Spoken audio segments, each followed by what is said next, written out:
En 1966, en el corazón de África, un hombre con una mirada de acero decidió que la historia no le había dado lo suficiente. Su nombre era Jean Bedel Bokassa, y hasta ese momento era solo un coronel del ejército en la pequeña República Centroafricana. Pero en su mente, el uniforme no bastaba. Él no quería servir al poder, quería ser el poder. La nación era pobre, abandonada por las potencias coloniales, olvidada por el mundo.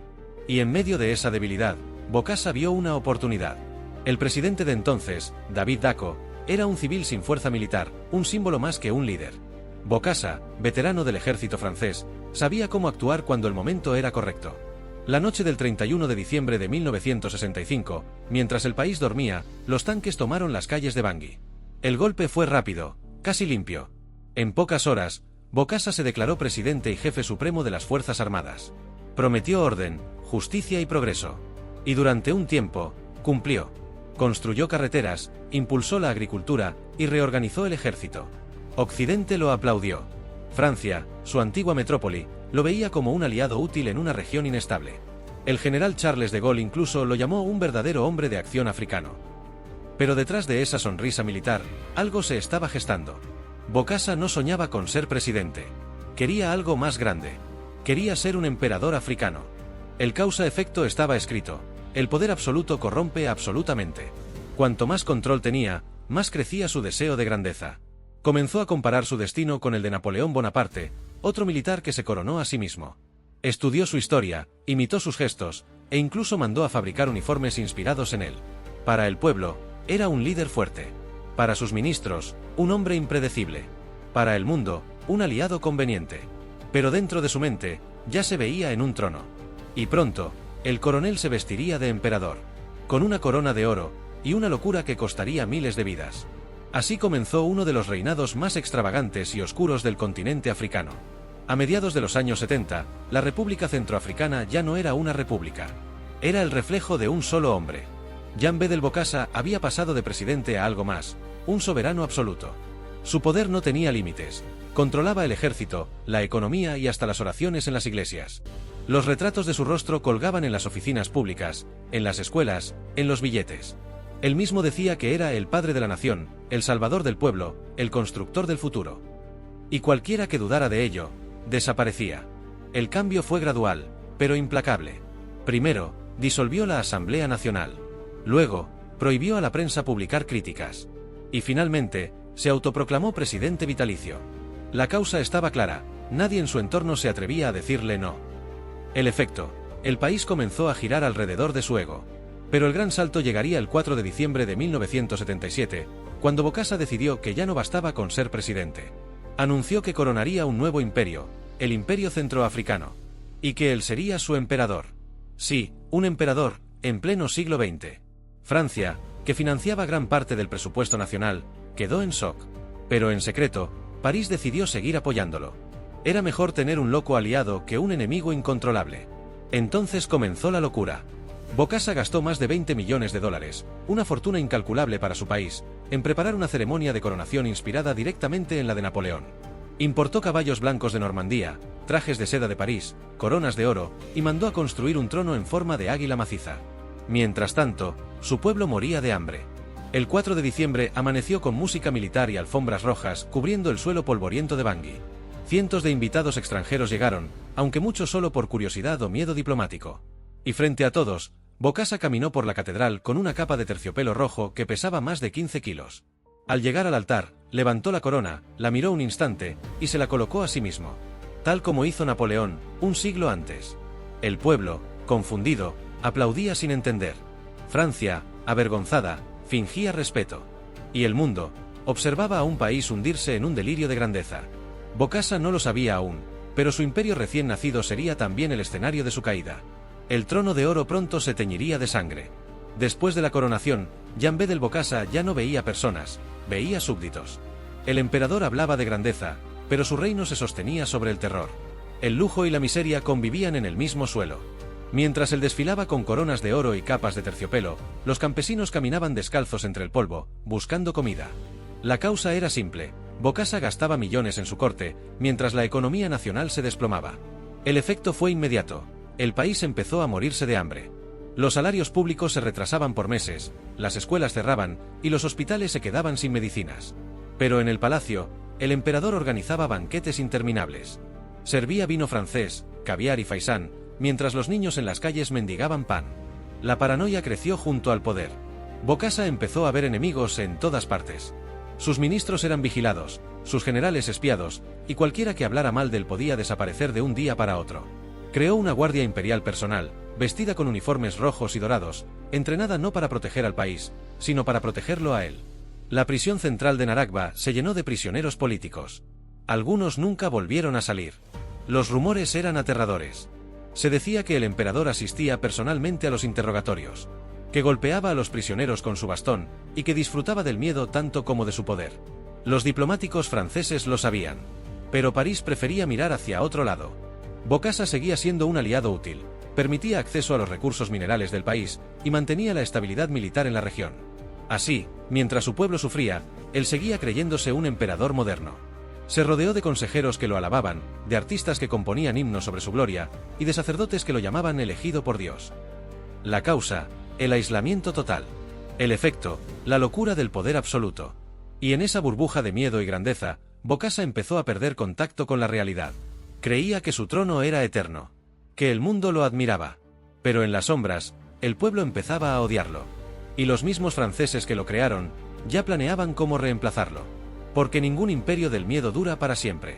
Solo necesita una chispa para arder desde dentro. El año era 1978.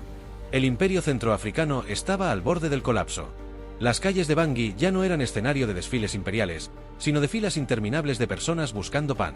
El dinero había perdido valor. Las tiendas estaban vacías. Los funcionarios no cobraban sus sueldos.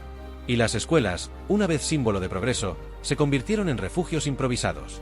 Mientras tanto, Bokassa seguía creyendo que el problema no era el hambre, sino la falta de obediencia.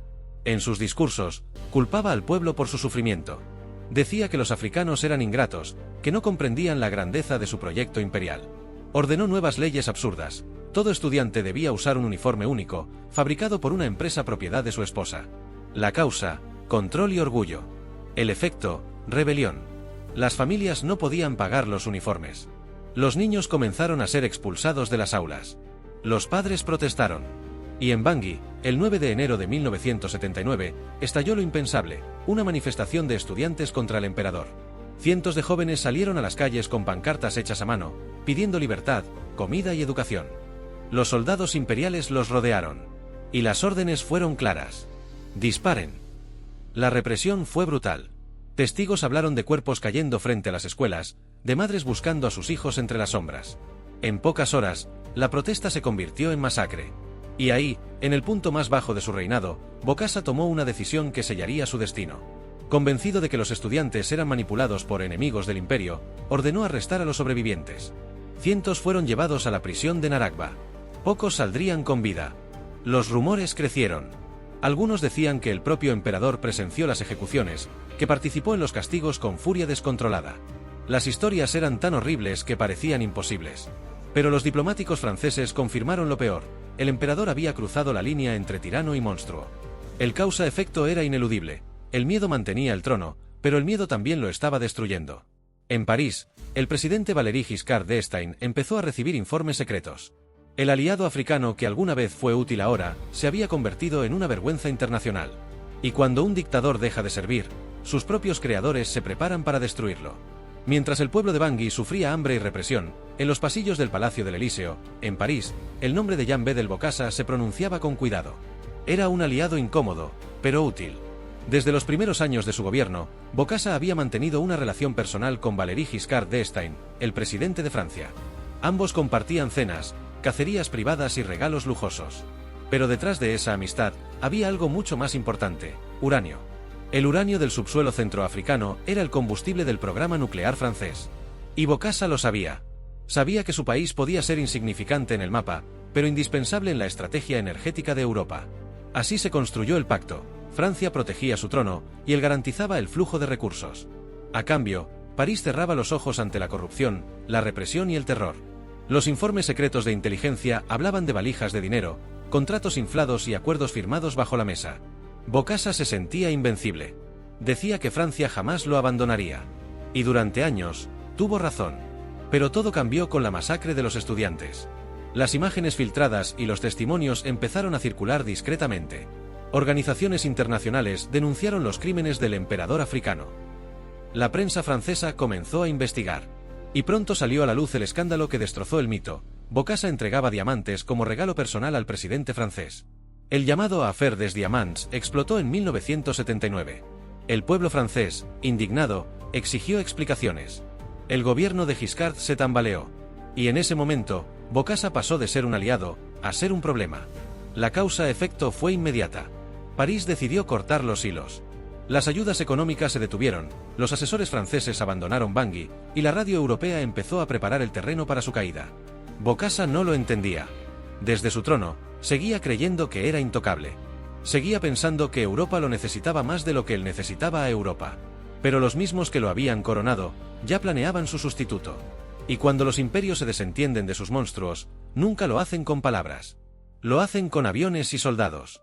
El hombre que Francia creó, pronto sería el hombre que Francia destruiría. Era septiembre de 1979, y el imperio centroafricano parecía intacto en la superficie. Pero bajo las alfombras de mármol del palacio, todo se estaba desmoronando. Jean Bedel Bokassa, ajeno al peligro, había viajado a Libia. Su amigo y aliado Muammar el-Gaddafi lo había invitado para discutir un pacto militar. Mientras el emperador disfrutaba de la hospitalidad libia, en París se daba la orden que sellaría su destino: Operación Barracuda. El objetivo era claro: remover a Bokassa del poder y reinstalar a David Dacko, el mismo hombre a quien él había derrocado 14 años antes. La ironía era perfecta. El imperio sería reemplazado por la misma república que había destruido. La causa era política, pero el efecto sería militar. Francia movilizó tropas desde Chad, aviones de transporte C-160 y un pequeño grupo de comandos. El pretexto oficial: proteger ciudadanos franceses. La misión real: derrocar al emperador. El 20 de septiembre, al amanecer, los paracaidistas franceses aterrizaron silenciosamente en el aeropuerto de Bangui. No hubo resistencia. Los pocos guardias imperiales fueron desarmados sin disparos. En cuestión de minutos, tomaron el control de la capital. Mientras tanto, Bokassa seguía en Trípoli, sin saber que su imperio ya había desaparecido. El antiguo presidente Dacko fue trasladado en avión y juró el cargo esa misma noche. La Radio Nacional interrumpió su programación habitual. El imperio ha terminado. La República Centroafricana renace. En Bangui, el pueblo salió a las calles. Algunos celebraban. Otros temían lo que vendría. Pero todos sabían que la era de Bokassa había terminado. Cuando el emperador fue informado, entró en una furia incontrolable.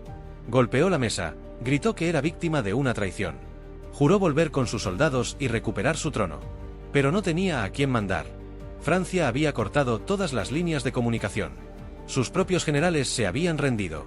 Y así, sin una sola bala disparada por él, el hombre que se coronó emperador con oro y seda fue destronado por los mismos que lo habían aplaudido.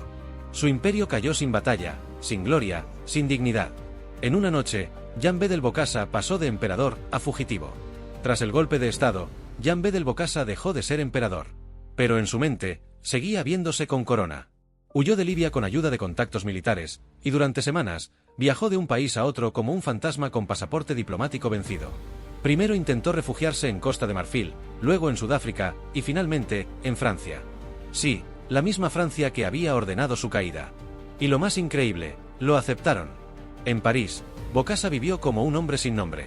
El gobierno francés lo instaló discretamente en una lujosa mansión en los suburbios, le asignó seguridad y un estipendio mensual para mantener la calma. Pero ya no era un aliado, sino un problema controlado. El exemperador pasaba los días escribiendo cartas a los presidentes africanos, pidiendo apoyo para volver a su país. Nadie respondía. Sus antiguos ministros fingían no conocerlo. Sus esposas y decenas de hijos quedaron dispersos entre Francia, Suiza y África. El hombre que una vez se sentó en un trono de oro, ahora miraba el techo de una casa alquilada, rodeado de retratos viejos y medallas oxidadas. El causa-efecto era claro: el poder absoluto no solo corrompe, también aísla. Bokassa había destruido todo lo que podía haberlo salvado. Los periodistas franceses lo buscaban. Querían saber si los rumores eran ciertos. ¿Realmente había participado en ejecuciones? ¿Era cierto que ordenó muertes de niños? ¿Que se creía emperador enviado por Dios? Bokassa sonreía. A veces lo negaba. Otras, lo justificaba. Y en más de una entrevista dijo: «Yo no soy un dictador. Soy un hombre que amó demasiado a su país». Mientras tanto, En Bangui, su nombre se convirtió en tabú. El nuevo gobierno reescribió la historia, borró su rostro de los billetes y destruyó los símbolos del imperio. Pero la memoria del miedo seguía viva. Y aunque Francia lo mantenía lejos de África, sabían que un hombre como Bokassa nunca aceptaría morir en silencio. Esperaban que envejeciera olvidado. Pero el emperador aún tenía un último acto. Porque incluso en el exilio, los fantasmas del poder nunca descansan. Nadie lo esperaba. El 23 de octubre de 1986, sin aviso, Jean Bedel Bokassa aterrizó en Bangui. Había pasado 7 años en el exilio, protegido por el mismo país que lo traicionó. Pero ahora, cansado y olvidado, decidió volver. Dijo a los periodistas franceses: «Mi pueblo me necesita. Volveré como un padre que regresa a casa». Pero su hogar ya no era un palacio. Era una celda. Apenas bajó del avión, fue arrestado por las autoridades centroafricanas. El dictador que había gobernado con terror, el emperador que se había coronado con oro, ahora caminaba esposado entre soldados. El juicio comenzó meses después. El tribunal se instaló en Bangui, y por primera vez, el pueblo pudo ver de frente al hombre que los había hecho temblar. La sala estaba repleta. Periodistas, familiares de víctimas, diplomáticos, todos querían presenciar el final del emperador de África. Las acusaciones eran numerosas: asesinato, tortura, corrupción, desvío de fondos, canibalismo, aunque esta última nunca se probó. El juicio no era solo legal, era histórico. El país entero necesitaba verlo caer. Bokassa, sin embargo, se presentó impecable. Vestía un traje azul oscuro, con medallas antiguas en el pecho. Sonreía. Hablaba con tono paternal, como si aún diera órdenes. Negó todo. Dijo que los estudiantes muertos eran traidores del imperio. Que su riqueza provenía del trabajo duro. Que su reinado fue un esfuerzo por modernizar África. El público lo miraba con una mezcla de rabia y asombro. Para muchos, seguía siendo un monstruo. Para otros, un símbolo del poder africano destruido por Europa. El causa-efecto fue inevitable. El mismo hombre que había usado los tribunales para condenar a sus enemigos, ahora enfrentaba a los jueces que él mismo había nombrado años atrás. Y esta vez, no tenía ejército, ni aliados, ni Francia que lo salvara. El 12 de junio de 1987, Bokassa fue declarado culpable de múltiples crímenes y condenado a muerte por fusilamiento. Al escuchar la sentencia, levantó la cabeza y murmuró: «Soy el único emperador de África. La historia me juzgará». El país estalló en aplausos. Por fin, la justicia había hablado. Pero en los pasillos del poder, algunos ministros sabían que no todo sería tan simple. Matar a Bokassa significaba cerrar una página, pero también borrar pruebas de lo que Francia había hecho con él. Y en África, los muertos incómodos nunca descansan. Así que, poco después, el destino volvió a torcer el guión. El mundo creyó que el capítulo Bokassa había terminado. El dictador estaba condenado a muerte, la justicia había hablado, y el pueblo, al fin, podía respirar. Pero África, una vez más, tenía otros planes. Durante meses, el antiguo emperador permaneció encerrado en una celda de Bangui. Dormía sobre una cama de hierro, comía arroz frío, y pasaba las horas releyendo la Biblia. Decía haber encontrado a Dios. A los guardias les predicaba sobre el perdón. Les decía: «Yo era un emperador terrenal.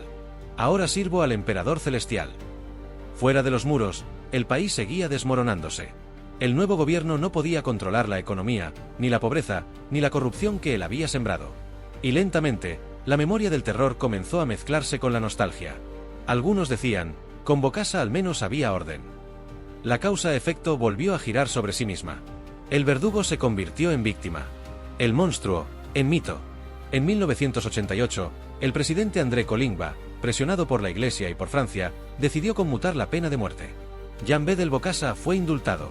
El emperador vivió para ver su propia resurrección. Salió de prisión más viejo, más delgado, pero con la misma mirada altiva. Apenas libre, proclamó que había sido traicionado por el diablo y perdonado por Dios. Regresó a su antigua mansión, la misma donde una vez recibía embajadores y comandaba ejércitos. Ahora era solo un hombre solo, vigilado por el Estado, visitado por curiosos y periodistas que querían ver de cerca al tirano que no murió. Allí vivió como un rey sin reino. Cuidaba su jardín, vestía sus viejos uniformes, y cada tarde salía al balcón a mirar el horizonte. A los niños que pasaban les contaba historias de su imperio perdido. Decía que un día volvería a gobernar, no con fuerza, sino con sabiduría. Los más jóvenes lo veían como un loco. Los mayores, como un recuerdo vivo de lo que África había sido: grandeza, miseria y orgullo mezclados en la misma figura. El 30 de noviembre de 1996, Jean Bedel Bokassa murió en su cama, a los 75 años. sin ejército, sin trono, sin aplausos. Solo, con un crucifijo en la mano. Y mientras su cuerpo era enterrado discretamente en Bangui, el sol caía sobre un país que aún no sabía si llorar o celebrar. El emperador había muerto, pero su sombra seguiría gobernando en la memoria de todos. Durante años, la historia de Jan Bedel Bokassa se contó como la de un dictador más. El tirano coronado con oro, el loco que imitó a Napoleón, el caníbal de África Central. Pero detrás del mito, había una verdad mucho más oscura. Y esa verdad no estaba en Bangui, estaba en París.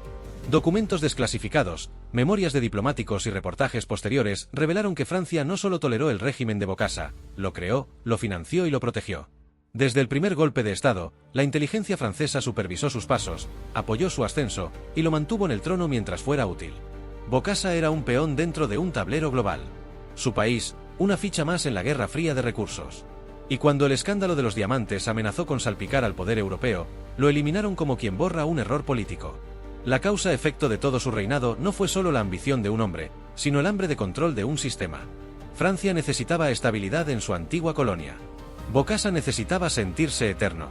Ambos se usaron. Y cuando uno se volvió inútil, fue descartado. Pero hay algo que nadie puede negar. Durante años, ese hombre fue espejo de un continente manipulado, engañado y abandonado. Su locura, en cierto modo, fue el reflejo de las potencias que la alimentaron. Hoy, en Bangui, quedan ruinas de su palacio imperial. El trono de águila que mandó fabricar yace oxidado en un almacén del Estado. Los niños juegan cerca sin saber que ahí se sentó el hombre que una vez se llamó emperador. Algunos historiadores lo llaman monstruo. Otros, víctima de un juego geopolítico. Pero quizás la verdad esté en medio, un hombre con poder absoluto, manipulado por un poder aún mayor. Porque en África, los dictadores no nacen solos. Se construyen. Se moldean. Y luego, cuando ya no sirven, se destruyen. El documental termina con un plano del palacio vacío. El viento levanta el polvo del suelo. El eco de tambores antiguos suena a lo lejos. Y sobre ese silencio, una última frase aparece en pantalla. Jan Bedel Bokassa murió en 1996. Francia nunca pidió perdón.